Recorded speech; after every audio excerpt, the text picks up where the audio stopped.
pamusoro iyi tiri pano patakamirira president vedu Nelson Chamisa, takavamirira tiri pano pashowground uye tinoda kuti vapinde vave president anotiteerera zvido zvevanhu. Taneta nekushungurudzwa nezanu. Zanu yatishungurudza kubva 1980 takavhota pahoro apa. Ini ndakavhota pahoro ipapa pa1980 tichisa Zanu PF iyoyi. But Zanu PF yatishungurudza ndekungoti tichawana shandu. But hapana chatiri kuwana kubva kuZanu PF. Saka isusu tinoda kuti mukomana apinde. Isusu tatochembera kati ane vazukuru. Asi vana vedu vakatakazvara 1980 avasati vambowana mabasa, avasati vambobatawo payslip.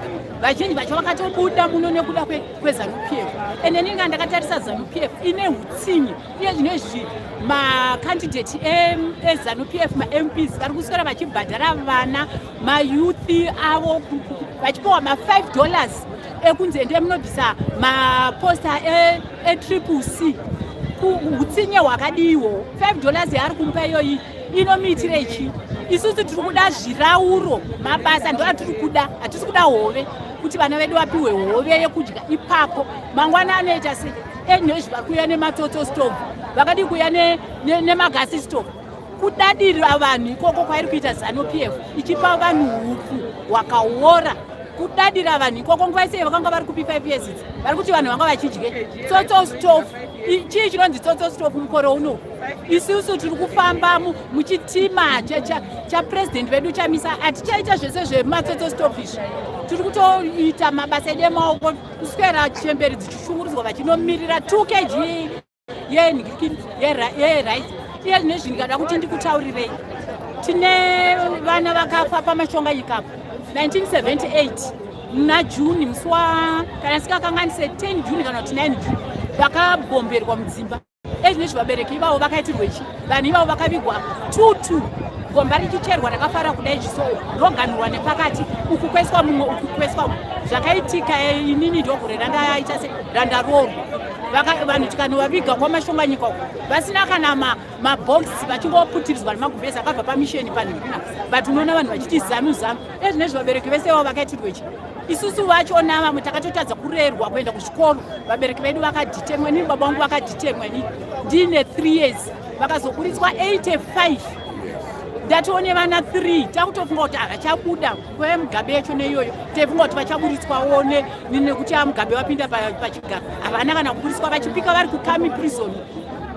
Vasungirwa zvematongerwo enyika. Vatotongerwa kuchekwa. Baba vangu inini vakanitaura vakati vakagara 2 years vari kukondhemu. Mukuzvinzwa kwokumirira kuchekwa vatusungirwa zvenyika zvematongerwo enyika. Saka inini zvinondishungurudza stereki izvozvi zvinondirwadza. Saka tiri kuti mukomana ngaapinde. Vana vedu vawane mabasa, tiwane rugaro rwakanaka. Panokuti isusu tochengeta vana vevana vedu futi.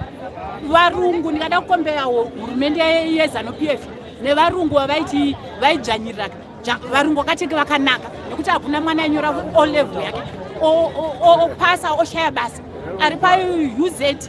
Achibva paUZ basa refanira rakamuuganira. Taivaona mutaundi vanenge vaita magraduates emechanics vaona vakazorwa maoiri vachiratidza kugraduate vaita maprinters. But ezvinezvi vese vakagara mudzimba macertificates ari mumadziro vari kutadza kuwana mabasa muno machiswera kuti masanction ndo vari kuvatadza kushandisa maresources edu emunongo. Ezvinezvi masanctions acho avanoswera vachinyepera vanhu vasati vasvinura vanenge tumbwana natwa kuti hatusvinure twese zuva rimwe chete vachiswera vachinyeperwa kunze hanzi zvanzi tiuno munhu kuri masanction. Ivo varivo vari kutadza kushandisa mari dzedu ezvinezvi gold mafia vari kungopa mari vachimuta vachiendesa kuna China. Saka zvikuchichudza tiri kuti mukomana ngaapinde. Iyo zeki iyo inoita huori kana pane vari kuita huori this time hatisi kutozvida izvozvo nokuti vari kubunyikidza vanhu vari kubunyikidza zvido zvevanhu kuswera vachinyepa kuti vahwina maelection ivo vasina pavakambovira vakahwina. Pamusoro izvi ine ndinoda kutaura pamusoro peZimbabwe ino.